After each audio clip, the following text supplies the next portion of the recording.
Thank you, Reinier. Thank you for being our guest.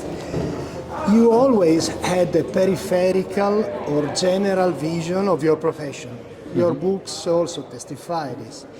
Is it possible to describe which are the main recurring worries, the main priorities when facing a new architectural project nowadays? That's kind of hard to say. I mean, my books are essentially not about works of architecture, but they're about the work of an architect. And I think that architecture is a very insular profession very often that should kind of simply cultivate a greater awareness of its context. And one of the main challenges of architecture today is in a way claiming the space to do it on your own terms. You know, that it doesn't really become a checklist or an answer to a predefined question. I think the main challenge of architecture is not to give people what they want, but to give people things that they didn't know they wanted. And I think that is and that is not just of this time, but I think that is something that we should never lose. Every project has a big impact, every project. How is it possible to consider properly the needs of its users? We imagine several complex issues to solve: political, social, technological, economical, ecological. Normally when we start a commission, first of all you have to know the users. In about 85% of all projects in the world today, it is for a speculative audience or for a speculative population that you don't know, and people you don't know, you don't really know their needs. You know what people tell you their needs are, but you can never be quite certain. I mean, it's quite refreshing these days to work with a client who is also the user. In a traditional practice, that's the case. The client is the user and they can tell you what they want. You listen, you do. Increasingly often, the client is a property developer, a speculant or anything, and the user is anonymous, and then it's much harder. And I think in those cases you can do two things.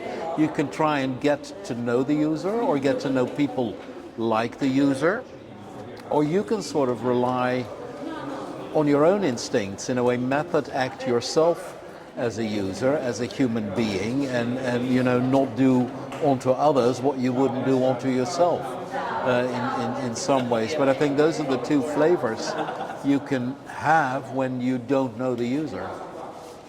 And sustainability, no? As a first place in the talk of the town. On the other hand, it is quite difficult for us to clearly understand if it is greenwashing or a step further and towards virtuous design or planning. How can we better understand these situations? I think it's a very difficult term, because obviously nobody would want to be unsustainable. You know, if we want to sustain the planet, then you have to be sustainable. But my problem is that the term is one of these terms that the more it's used, the more its meaning becomes unclear. And I think very often sustainability is a ritual we conduct so we don't have to be sustainable, because, you know, any earnest assessment of what really needs to happen in order to either mitigate or adapt to climate change is far more daunting and will impact our way of life much more than we would like to think it does. So the sustainability for me is also partly the language of being in denial. You know, I see many awards to sustainable buildings, and I see a lot of buildings, and I don't really see the difference between those buildings and the buildings the way they were before the term was invented. And several professions, as well as several artistic activities, are becoming more and more multidisciplinary. And do you think that also architecture and design is following this trend? And which are the major contributions, in your opinion? Well, architecture has always been multidisciplinary. I mean, architecture is often attributed to famous individuals, but you know, if you go back in their time, even Corbusier worked with his nephew, who was the main structural engineer. So even that was those buildings were collaborations.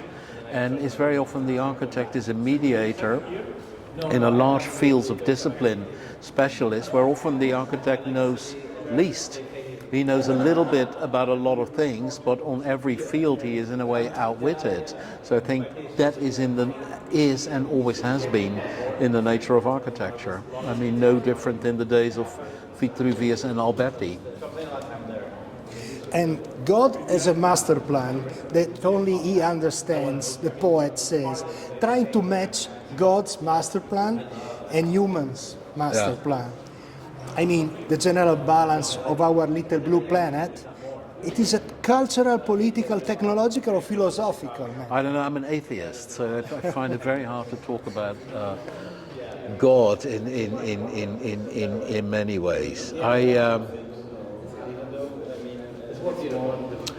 I think something changed. I mean, there is the photo called the Blue Marble. It was the first photograph taken by NASA when they went to the moon of the Earth, where for the first time it was really manifest on a photograph that the Earth was this finite sphere and that there was only one of it. And I think that created a sort of consciousness, and you can call that a religious consciousness or a philosophical consciousness, of the tentative nature of that planet, of this spaceship that couldn't be refueled. And of course, all relations and all religions in a way define I guess the relation of man to the earth. I mean, there is an ecological dimension if you look for it in all religions, and I think that was probably a moment where science and religion coalesced, even though I don't want to talk about God. Out of my depth. Thank you, Reinier. Thank you very much. All right.